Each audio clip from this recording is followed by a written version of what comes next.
Hey guys, so far we've done a video of the Weefine WFH07 housing, as well as the annoyingly named DiveVolk Seatouch 4 Max Plus, that's a mouthful, housing for mobile phone cameras.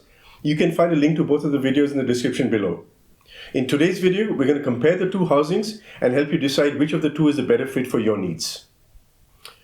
Now, a quick recap for those of you who for some inexplicable reason have not seen the video. If you haven't, shame on you, get out there and watch it. The DiveVolk has a gel screen which lets you use your camera's touchscreen the way it was intended. Whereas the DiveVolk, like a host of other sort of smartphone camera housings, uses Bluetooth. So basically what happens here is that you have a proprietary app. It's called DiveVolk in the case of Weefine.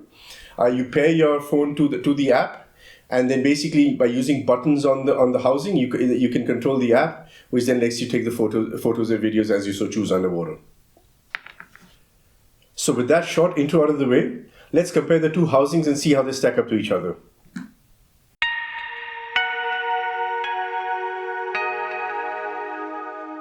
Let's start by talking about the weight. The Weefine housing clocks in at a substantial 1,139 grams, as befitting its metal construction. It does have a polycarbonate back, but the bulk of the case is made of metal. The DiveVolk, by comparison, is a sprightly 559 grams, which is not surprising given the case is made mostly of polycarbonate and with the gel back. If you attach the accessory mount, the one that gives you a cold shoe as well as lets you attach a tray to it, its weight goes up to 706 grams. So there's a fairly significant difference in weight between the two housings. So for those of you who travel with other camera equipment, such as maybe video lights or a house camera system, etc., where carry-on space is at a premium, the lower weight of the DiveVolk is actually can be significant.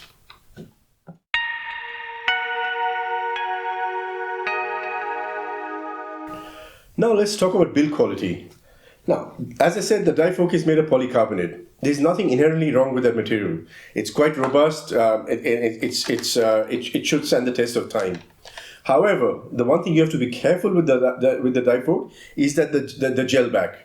That gel back is relatively fragile. It can get punctured easily.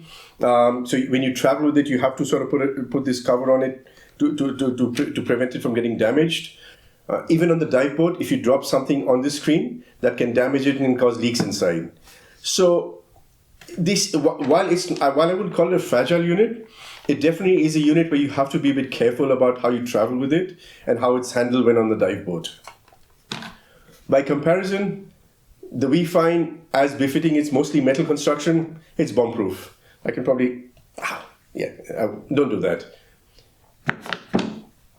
So in terms of build quality, yes, I do give a very clear and distinct advantage to the Weefine.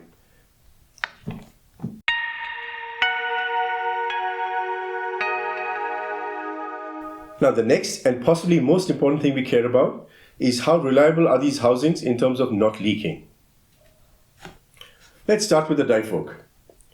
If you've seen the video, and you should have, you know that it has a fairly robust locking mechanism. It uses a large rubber surface which clamps down with the aid of two screws and should in theory form a pretty robust seal. And again, online reviews of the DiveVolk don't indicate any greater propensity to flooding. Now let's talk about the Weefine. The Weefine uses a more traditional O-ring, but it has one key advantage that the DiveVolk doesn't, and that is it uses a vacuum seal mechanism. What a vacuum seal mechanism basically does is it removes the air from inside the housing, and then it monitors the integrity of that vacuum to make sure that there are no leaks. If the integrity of the housing is breached, air will go into the housing and an alarm goes off.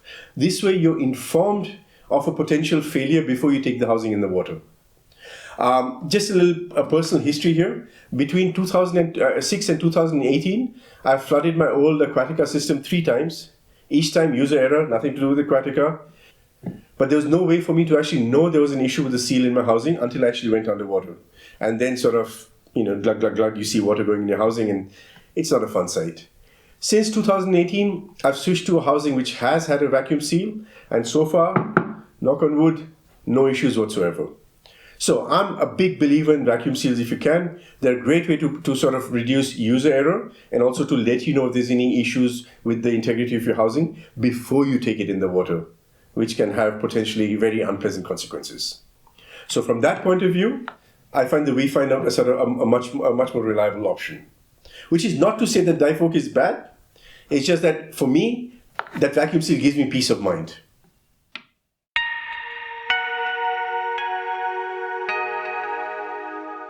Now let's talk about the recording features available to both housings.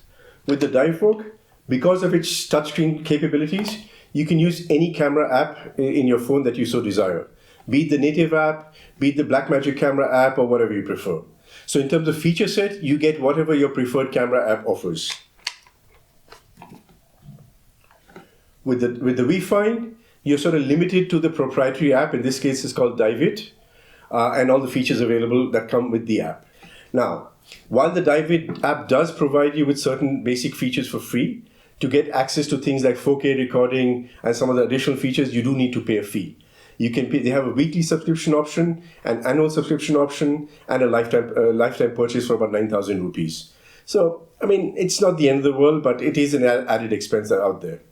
But once you actually have the subscription, you get access to some pretty cool features that are not available in most other camera apps that I know of. For starters, you get a full-fledged dive computer.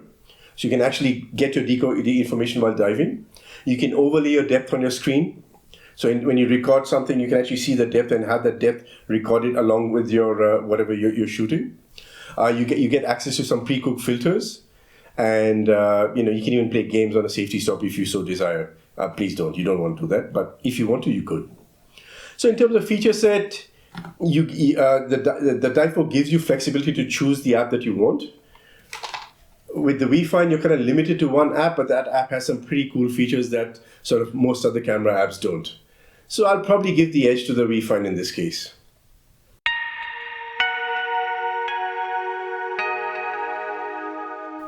Now let's talk about adding accessories to each of the housings. The Weefine already comes with a tray mount on one end and a cold shoe mount on the other. So right away, without needing to buy anything else, you can attach video lights to it, a GoPro on top, a focus light, or whatever. So you're pretty much sort of good to go. With the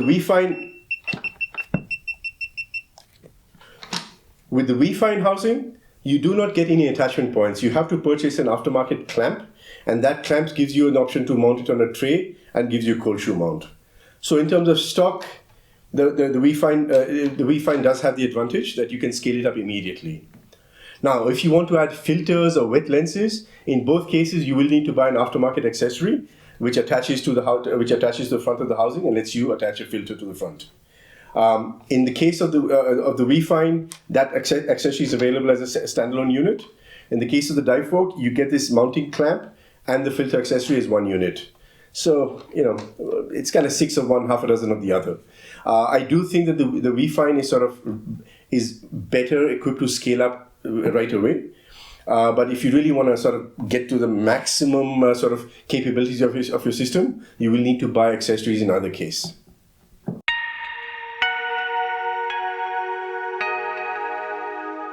Now, features are all well and good. However, ask any experienced photographer, and they said that the ergonomics of the camera play a huge role in their ability to take good pictures. For me, that's definitely the case. There's some cameras that I just pick up and I find the camera gets out of the way and lets me focus on shooting. There are other cameras when every time I try to use them, it's like I'm always fumbling with the camera and I'm sort of more focused on getting the camera to do what I want that I can't actually take pictures. So for me, from that point of view, I really like how the Weefine is set up.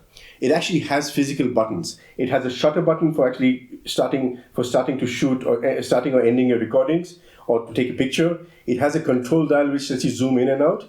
So for me, it feels more like a real camera and it's more intuitive to use. Now I realize that for a lot of people, especially who've grown up on a touchscreen to take pictures, the DiveVolk might actually be more intuitive, right? It does have a touchscreen, so if you're used to sort of holding the camera out and mucking around with it there, it might actually be more intuitive for you. The other thing I'd like to point out is that while the Weefine actually is very intuitive to use for just start recording and making basic adjustments, if you're trying to make more complex changes to the settings, you actually have to go into the menu, which is a bunch of button clicks and so on and so forth. Whereas with the touch screen of a phone, changing settings actually is a little bit easier. So long and short, I find the form factor of the Weefine better suited to actually going out there and shooting. But if I need to make complex changes, the touchscreen of the DiveVolk is actually better. That said, for my personal shooting style, I don't spend a lot of time underwater sort of playing around with too many settings. So for the way I shoot, the DiveVolk actually is a better fit. However, like I said, this is a very personal issue. Many people are used to holding the phone out there and using the touchscreen to change settings. If that's the case, you might find the DiveVolk to be more intuitive to use. So think about this a little bit and figure out what works better for you. Because while you're sitting and reading a spec sheet, this may not seem that important, but when you're actually out there shooting, this plays a big role in your ability to take good photographs or videos. I will add one thing, however. During my shoots with both the housings, I did have an issue with the DiveVolk app crashing a couple of times on my phone. And of course, if it crashes when you're in the water, you can't shoot anymore. Your phone goes to the home screen, and there's no way to sort of reactivate the DiveVolk app while it's sealed inside the housing. So that could be a one-off case with my particular phone, but it's just something to think about. So if that way, I imagine the touchscreen of the DiveVolk is a bit more reliable, right? If something happens and your camera crashes, you can always relaunch it by navigating the touchscreen. So there is that.